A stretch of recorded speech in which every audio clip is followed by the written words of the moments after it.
Assalamualaikum warahmatullahi wabarakatuh.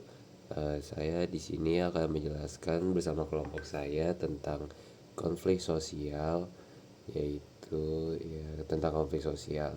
Di sini sebelumnya saya akan memperkenalkan diri. Saya Isya Farhamistiansyah. Lalu ada teman saya yaitu Keisha Sgafaresi dan Sofia Liana. Oke, konflik sosial adalah fenomena universal yang kompleks. Ini memengaruhi stabilitas sosial, ekonomi, dan politik. Nah, jadi konflik sosial adalah suatu bentuk interaksi sosial yang bersifat negatif yang muncul akibat adanya perbedaan kepentingan, nilai, norma, dan tujuan ataupun pendapat antara individu maupun kelompok dalam suatu masyarakat. Konflik ini tidak selalu berarti kekerasan atau kerusuhan, tetapi lebih pada benturan kepentingan yang dapat mengarah pada pertentangan terbuka dan tersembunyi. Nah, dalam masyarakat majemuk dan seperti Indonesia, konflik sosial sering terjadi karena latar belakang masyarakat yang sangat beragam, mulai dari budaya, suku, agama, hingga kondisi ekonomi dan sosial. Ketika keragaman ini tidak diimbangi dengan toleransi, komunikasi yang baik dan keadilan sosial, maka perbedaan tersebut bisa berubah menjadi sumber konflik. Konflik sosial bisa terjadi di berbagai tingkat masyarakat, mulai dari antar individu, lalu antar kelompok, hingga antar negara. Konflik dapat berlangsung dalam waktu singkat atau bisa menjadi berkepanjangan dan diwariskan secara turun-temurun jika tidak ditangani. Nah, di sini ada contoh konflik yaitu demo. Nah, jadi di sini kenapa dapat terjadinya konflik atau dapat disebut sebagai konflik? Karena demo yaitu adalah suatu kejadian di mana kedua belah pihak berbeda pendapat. Maka dari itu demo dapat dibilang sebagai suatu konflik sosial yang lumayan terkenal ataupun yang dapat dikenali masyarakat sebagai contoh-contoh dalam konflik sosial ini. Lalu selanjutnya akan dijelaskan oleh teman saya yaitu Sofi Eliana.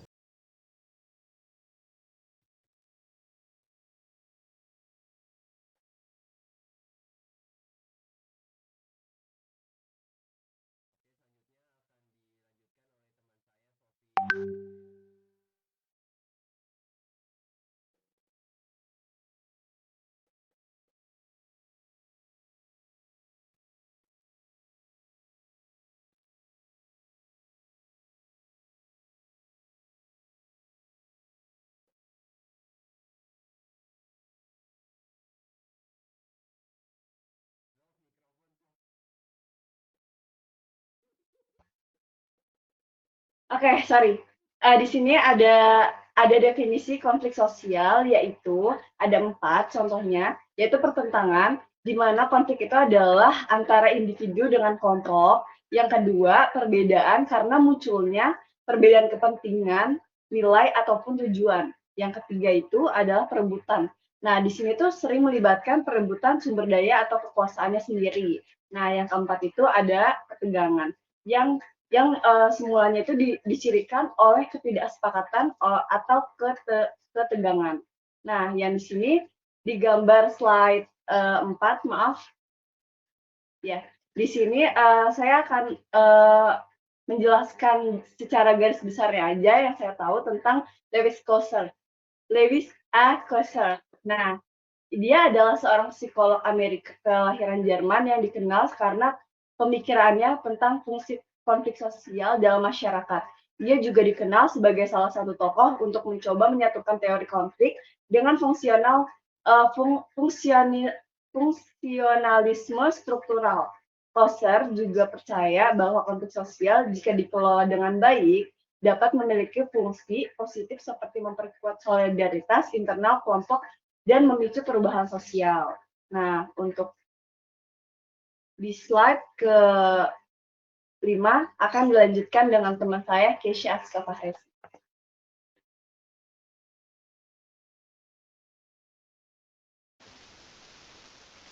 Ya, di sini saya Tisha Safaresi akan menjelaskan tentang akar penyebab konflik sosial, yaitu ada ketidakadilan ekonomi. Ketidakadilan ekonomi ini bisa disebut dengan disparitas atau pendapatan yang tinggi dan kemiskinan struktural yang menciptakan ketidakpuasan dan ketegangan sosial. Yang kedua, ada kesenjangan sosial, yaitu diskriminasi berdasarkan etnis, agama, atau gender menciptakan perpecahan dan memperburuk konflik.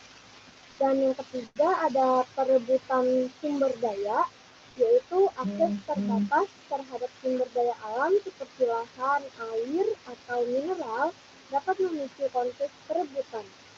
Dan keempat ada perbedaan ideologi atau nilai, yaitu pertentangan pandangan politik, moral, atau agama yang dapat menjadi pemicu konflik sosial. Terus ada juga yang kelima, yaitu lemahnya institusi, yaitu kurangnya penegakan hukum atau ketidakadilan dalam sistem peradilan dapat memperburuk situasi konflik. Yaitu ada bentuk dan manifestasi konflik, yaitu konflik antar kelompok, yaitu ada etnis, agama, kelas sosial. Dan peran saudaranya itu eskalasi konflik bersenjata internal. Terus ada protes dan demonstrasi, yaitu ungkapan ketidakpuasan publik. Terus selanjutnya ada kekerasan komunal, yaitu bentuk fisik antar komunitas. Dan berikutnya ada pemogokan buruh, yaitu perselisihan antara buruh industri atau buruh tersebut menuntut hak mereka.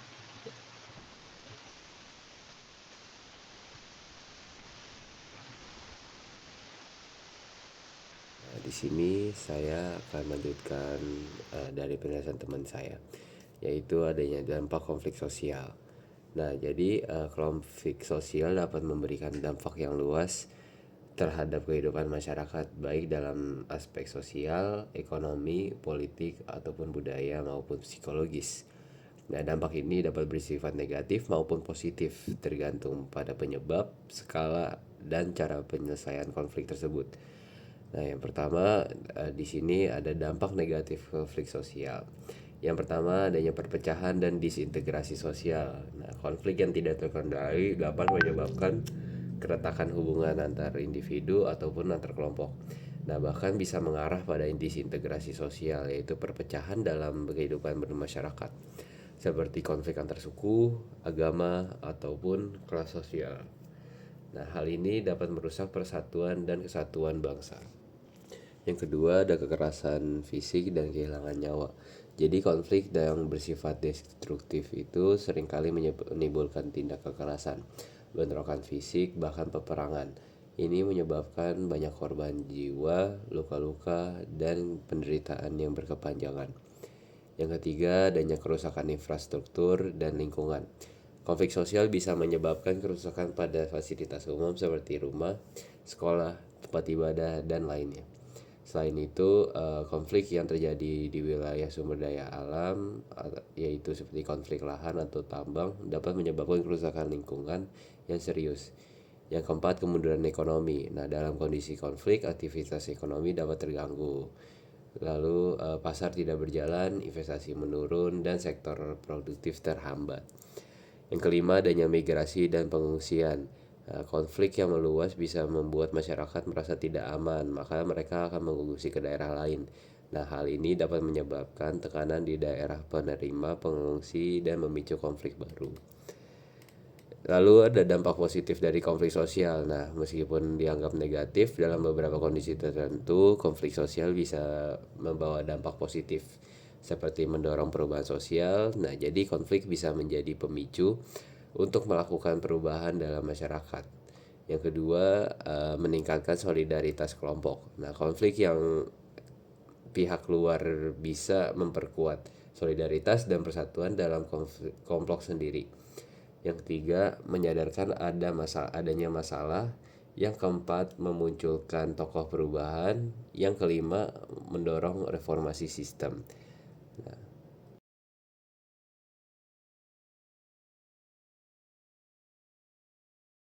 Nah, lalu di sini ada kasus yang akan kita bahas, yaitu kasusnya Raja Ampat. Jadi kenapa sih kasus Raja Ampat ini bisa menjadi kasus konflik sosial? Karena kasus penambangan dari Raja Ampat ini khususnya terkait izin tambang yang sempat dikeluarkan pada perusahaan tertentu. Nah, jadi kasus penambangan di nikel kasus penambangan nikel di Raja Ampat ibarat kita menampar muka sendiri. Jadi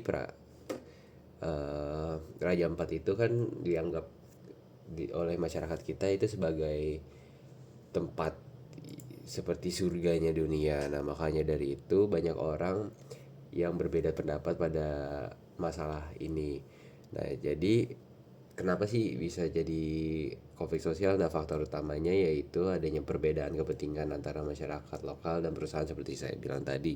Karena masyarakat lokal tuh atau penduduk lokal itu ingin menjaga kelestarian lingkungan karena mereka sangat bergantung pada laut dan hutan untuk mata pencahariannya. Lalu perusahaan itu lebih penting atau lebih fokus lah pada eksploitasi sumber daya alam pada keuntungan ekonomi. Lalu yang kedua kerusakannya lingkungan. Jadi Raja Ampat ini kan dikenal sebagai kawasan konservasi dengan keanekaragaman hayati laut tertinggi di dunia. Nah, kegiatan pertambangan ini dapat mengakibatkan pencemaran laut, rusaknya ekosistem, dan hilangnya mata pencarian nelayan. Yang ketiga, adanya kurangnya partisipasi dan persetujuan masyarakat lokal. Jadi masyarakat adat itu sering tidak dilibatkan, makanya dari itu banyak masyarakat yang tidak terima untuk kalau Raja Ampat itu akan dijadikan pertambangan nikel. Lalu ada proses pengambilan keputusan mengenai izin tambang. Lalu keempat ada potensi ancaman terhadap budaya dan identitas lokal. Nah, pertambangan dianggap sebagai bentuk perampasan tanah adat. Lalu ada upaya-upayanya untuk kasus ini seperti peninjauan kembali dan pencabutan izin tambang.